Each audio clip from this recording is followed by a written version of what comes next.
If you wanted to find Jesus on a Saturday or Sabbath morning, where would you go? Well, if he was here in town in Capernaum, you'd come to this very place right here, the synagogue.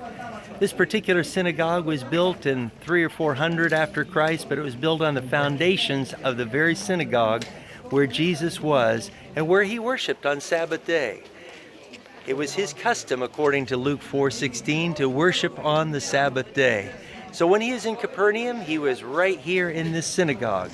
Mark 1 tells the story about how he had been teaching and healing, and right here in this synagogue, a man who is demon-possessed came in, and the demons began to speak and say, "Who do you think you are? You are the Holy One of Israel." And Jesus told him to be quiet and to come out. And that demon had to come out of that man, and that man was now free and delivered from that demon. The demons knew who Jesus was. Many times the people didn't. They knew he was the Holy One of Israel, the chosen one of God. That happened right here in church on Sabbath day.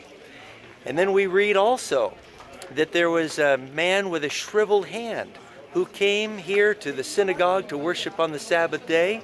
And Jesus called the man to the front, and he says, "Is it lawful to do good on the Sabbath?" You see, the religious leaders of the time had made all kinds of rules that cluttered up the beauty of the Sabbath that God gave way back at creation to all mankind.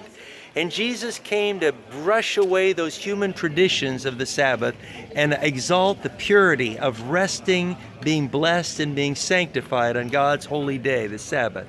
And so Jesus said, "Is it lawful to do good on the Sabbath?" And the religious leaders, who were often critical of Jesus, didn't say a word. And then Jesus healed that man with a shriveled hand, just as he wants to heal people today, not only physically, but especially spiritually. From the inside out is the healing that lasts the longest.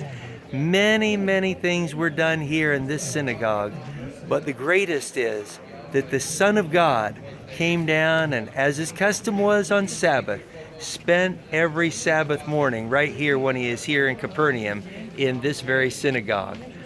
When it's Sabbath morning, where are you?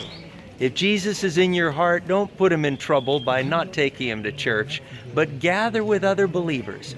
Open God's Word, study and see what it says, and experience the healing and the freedom that comes by walking in Jesus' ways.